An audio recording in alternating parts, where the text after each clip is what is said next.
স্বাধীনতা দিবসে এই রাজ্যে আইএসআই যোগে ফের গ্রেফতার তিনজনকে গ্রেফতার করা হয়েছে। জঙ্গি হামিম মন্ডল এবং রানা রাউফের পর এবার জালে 3 আইএসআই এজেন্ট।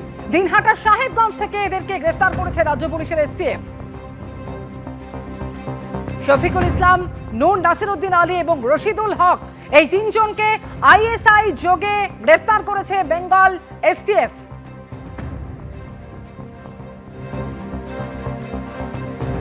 সরাসরি কথা বলবো এই মুহূর্তে পার্থপ্রতিম ঘোষ আমাদের সঙ্গে রয়েছেন। পার্থপ্রতিম, এর আগে হামিম মন্ডল এবং রানা রাউফ তাদের ক্ষেত্রেও এই আইএসআই যোগ সামনে এসেছিল, আর এবার যে তিনজনকে গ্রেফতার করা হয়েছে তারাও একেবারে আইএসআই এজেন্ট হিসেবে কাজ করতো বলে জানা যাচ্ছে। কতদিন ধরে এরা রাজ্য ছিল এবং কি ধরনের কার্যকলাপ চালিয়ে যাচ্ছিল, কি খবর বেঙ্গল এসটিএফ সূত্রে?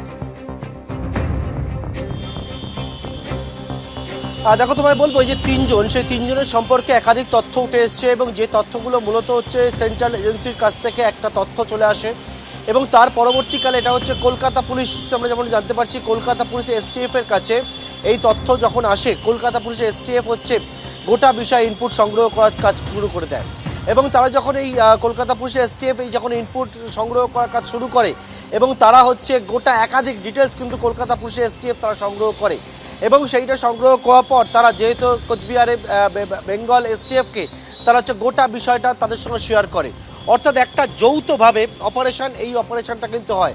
কলকাতা এসটিএফ এবং বেঙ্গল এসটিএফ তারা যৌথভাবে একসঙ্গে নেমে পড়ে গোটাটাকে কিভাবে এই নেটওয়ার্কটা ছড়িয়েছে জাল, সেই বিষয়টা যখন জানার চেষ্টা করে তখন কিন্তু এই তিনজনের ভূমিকা একেবারে স্পষ্ট হয় তাদের কাছে এবং তারপর গতকাল রাত্রিবেলা বেঙ্গল এসটিএফ এর টিম তারা হচ্ছে তিনজনকে গ্রেপ্তার করেছে। যে তিনজনকে গ্রেপ্তার করা হয়েছে সেই তিনজন সম্পর্কে বিস্তারিত যে তথ্য এখন গোয়েন্দাদের কাছে এসে পৌঁছেছে, সেই বিষয়টা হচ্ছে যে একজনকে যেমন গ্রেপ্তার করা হয়েছে মোহাম্মদ শফিকুল ইসলাম এবং এই মোহাম্মদ শফিকুল ইসলাম হচ্ছে উত্তর দিনাজপুরের পাঞ্জিপাড়ার বাসিন্দা। মোহাম্মদ শফিকুল ইসলাম তার সম্পর্কে বেশ কিছু তথ্য যেমন সংগ্রহ হয়েছে। এই শফিকুল ইসলাম সে হচ্ছে এর আগে গরু পাচার কারবারের সঙ্গে যুক্ত ছিল এবং গরু পাচার নানা সময় যখন কারবারে যুক্ত তার সঙ্গে সঙ্গে হচ্ছে যে তার যে জাল নোট, সেই জাল নোট কারবারের সঙ্গে যুক্ত এবং এর সঙ্গে সঙ্গে সিম কার্ড, যে সিম কার্ড হচ্ছে তার ব্যবহার করা সিম কার্ড, সেটা হচ্ছে বাংলাদেশের বেশ কয়েকজন নাগরিকের নাম উঠে এসছে। সেই বাংলাদেশের বেশ কয়েকজন নাগরিকের সঙ্গে তার কথাবার্তা, তাদের কাছে সিম কার্ড দেওয়া, সেই বিষয়ে তথ্য ইতিমধ্যে উঠে এসছে এবং শফিকুলের মোবাইল থেকে বাংলাদেশের একাধিক ব্যক্তির নাম তারা গোয়েন্দারা তারা পেয়েছে।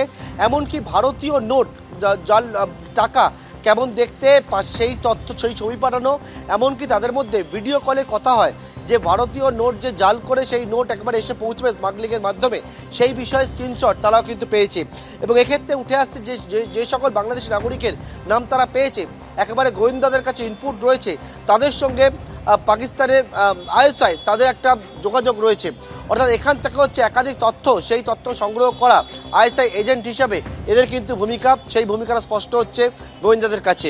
এটা গেল প্রথম ব্যক্তি শফিকুল। দ্বিতীয় হচ্ছে নূর নাসিরউদ্দিন আলী, যাকেও গ্রেপ্তার করা হয়েছে কোচবিহারের বাসিন্দাই নূর নাসিরউদ্দিন আলী।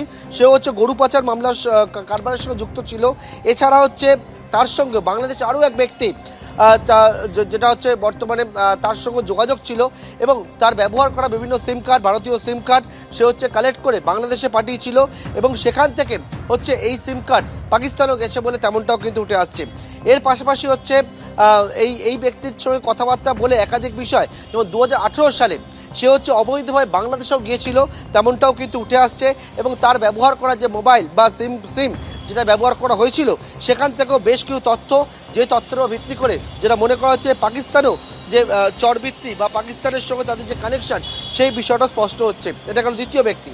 তৃতীয় হচ্ছে রশিদুল হক, যাকেও গ্রেপ্তার করা হয়েছে। রশিদুল এ হচ্ছে সিম কার্ড এবং জাল নোট কারবারের সঙ্গে অন্যতম একটা গুরুত্বপূর্ণ যোগাযোগ তার কিন্তু পেয়েছেন গোয়েন্দারা এবং শফিকুল যে প্রথমে যার নাম বললাম তার মাধ্যমেই এই রশিদুল হকের তার যোগাযোগ হয়, বাংলাদেশ কানেকশন নেটওয়ার্কটা হয় এবং সেখান থেকে হচ্ছে পাকিস্তানের বেশ কয়েকজন এই বাংলাদেশ কানেকশানে যার নেটওয়ার্ক রয়েছে তাদের সঙ্গে যোগাযোগ এবং সেখান থেকে হচ্ছে এদের সবাই মিলে একসঙ্গে কিন্তু কানেক্টেড এবং এই তৃতীয় ব্যক্তি যে রশিদুল হক, তাকে জিজ্ঞাসাবাদ করে ইতিমধ্যে জানতে পেরেছেন তদন্তকারীরা 2023 সাল থেকে 2025 সাল এই দুটি সময়ের মধ্যে নাজিরহাট এবং নয়ারহাট সীমান্ত এলাকা থেকে 6 থেকে 7 লক্ষ টাকা জাল নোট পাচার করেছিল তারা এবং সেই বিষয়ে জানতে পেরেছে।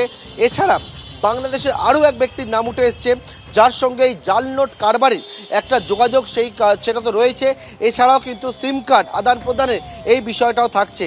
এছাড়া হচ্ছে যেমনটা জানা গেছে যে রাষ্ট্রায়ত্ত ব্যাংকের অ্যাকাউন্ট থেকে তাদের অ্যাকাউন্টে নানা সময় টাকাও এসেছে। তার মধ্যে একটা লেনদেন ইতিমধ্যে গোয়েন্দারা পাচ্ছেন প্রায় 2.5 লক্ষ টাকা একটা লেনদেনও হয়েছে তাদের সঙ্গে। এর পরবর্তীকালে সেই টাকা অন্য একজনকে দিতে বলা হয়েছিল। অর্থাৎ গোটা যে নেক্সাসটা এই সম্পর্কিত বিষয় যেটা তোমায় বললাম, সেই তথ্য কিন্তু গোয়েন্দাদের কাছে এসে পৌঁছেছে। সাহেবগঞ্জ থানায় একটা মামলা করা হয়েছে এবং সেই মামলার ওপর ভিত্তি করেই এদেরকে গ্রেপ্তার করা হয়েছে। কলকাতা পুলিশ এসটিএফ এর কাছে সেন্ট্রাল এজেন্সির তরফ থেকে কয়েকটা ইনপুট পেয়েছিল তারা।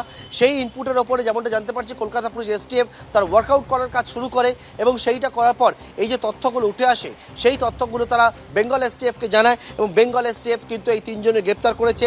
তারাও বেশ কিছু ইনপুট সংগ্রহ করার পর সিডিআর এছাড়া অন্যান্য একাধিক বিষয়, আর্থিক লেনদেন, ডিজিটাল ডিভাইস, এই সমস্ত কিছু একাধিক বিষয় এদের বর্তমানে যেগুলো সংগ্রহ করা হয়েছে সেগুলো যাচাই করার কাজ চলছে বর্তমানে।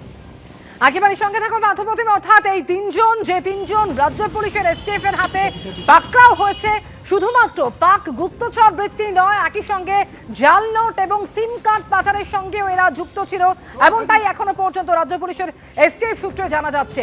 এই 3 জন হচ্ছে শফিকুল ইসলাম, নূর নাসিরউদ্দিন আলী এবং রাশিদুল হক। এবিপি আনন্দ এগিয়ে থাকে, এগিয়ে রাখে।